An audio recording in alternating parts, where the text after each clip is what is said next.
Okay, we've covered the tackle, the knots, the rigs, so really this is just a video to give you everything else that goes into for a long fishing trip on the rocks. So I'm just packing my bag now, and the first thing that goes in is the tackle box. Now I normally put a coat round the tackle box, firstly because you don't want to be wearing a coat on the way down the rocks, because although when you get out of the car it might be cold, the minute you start carrying loads of stuff down you're going to be sweating cobs anyway, so it's better to just wear a t-shirt. The reason I wrap the coat round the tackle box is because it tends to dig into the back of your back as you're walking down with the weight of it. So just a quick run through. There's a Speleo headlight, which is probably the best one for rock fishing.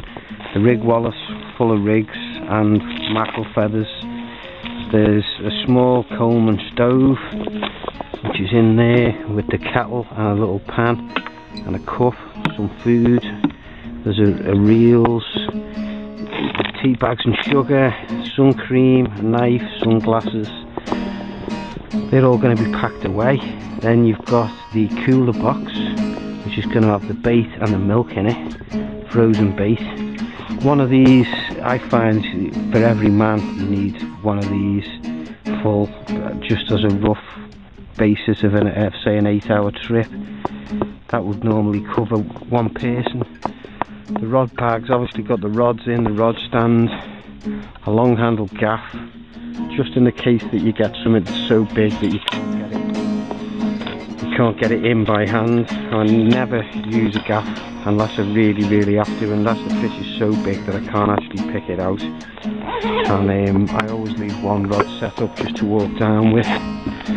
So I'll get this gear all packed up and then we'll lay it all out on the rocks and see. Oh, there's one last thing. There is these small crab nets or lobster pots, and these seem to be really hardy, and they're brilliant for baiting the swim up, and also during the night you'll get lobsters and crabs and prawns and things in it, which is another reason why we bring the little pan to boil them up for breakfast. Always have a little area where you can keep things dry, like your tobacco, phones, cameras, stuff like that. Usually by the kettles, not a bad place. These little Coleman stoves, great. They run on unleaded petrol. They last all night. You know, just brilliant, and they're only small. I bought one 20 years ago, and I bought one recently, and the design is exactly the same. So I'm pretty sure that they must have got it just about right. Okay, we've pretty much got everything set up. Got the gaff goes down by the rocks. That's where you'd be walking if you were going to use it. Then the rod stand is there with the one rod with the rig on, and then there's another rig ready, just hanging, and the other rod's got mackerel feathers on it. I tend to put the bait in the freezer box, the knife and everything, and the tackle box under the rod stand, because it's somewhere you're not going to walk, so you won't slip in the bait or kick the tackle box over. So that's where I usually keep the stuff, and then it keeps the walking area free. The lobster pots, we're going to put them in as it goes dark a bit later. The food stuffs, always keep that away, because any bit of water on the rock you're going to slip on, plus for hygiene reasons keep it away from the bait. I always travel with loads of gear, because I always think that it's better to keep the fisherman happy, watered, because a happy fisherman will always fish to his best potential. So we'll just put a bait on. I've just got some frozen mackerel in here, so we'll get one of them out. Frozen bait's great because it actually gets down to the seabed still frozen, so the juices are only going to come out when they actually hit the seabed rather than on the way down. So hook that in there, give that a good hold.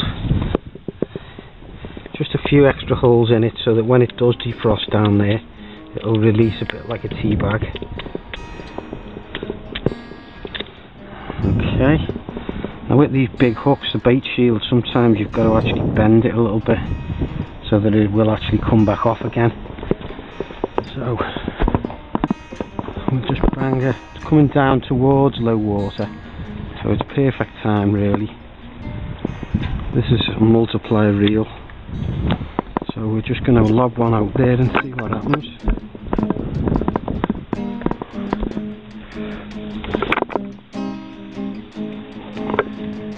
And that was great because the mackerel head came straight off again, so we're going to get that straight back in again.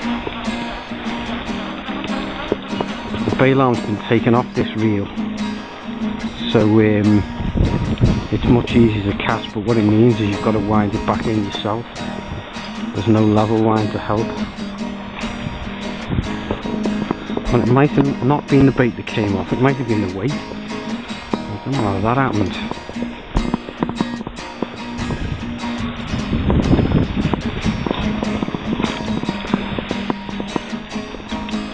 Yeah, it was. Thought it was unusual with bait coming off. So let's put a weight back on. Obviously must have been a fault there somewhere along the line.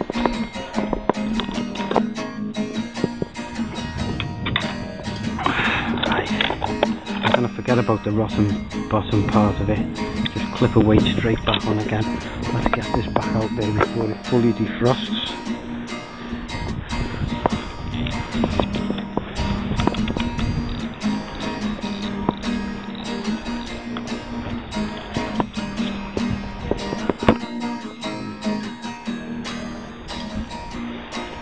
Here we go again.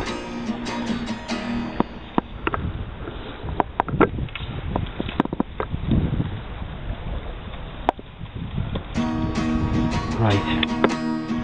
Hopefully get it right this time.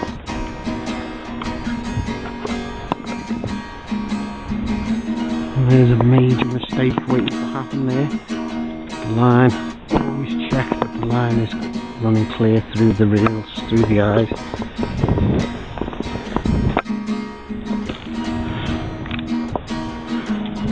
Take the brakes off a little bit more as well.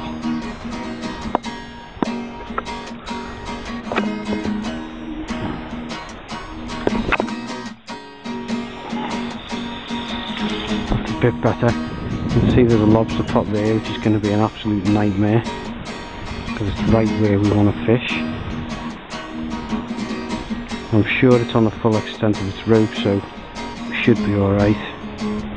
Just let the reel go down to the bottom, let it go right the way down. You'll feel it stop. Okay, it stopped there. Now don't disturb it much to begin with, because you want it to anchor itself nicely on the bottom. So walk back to the rod stand, let a bit of line out as you go, and click it on.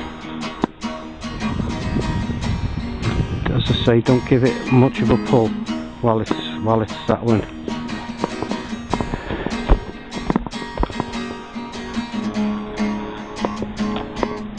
I'll show you some of the last checks that you need to do before you start it.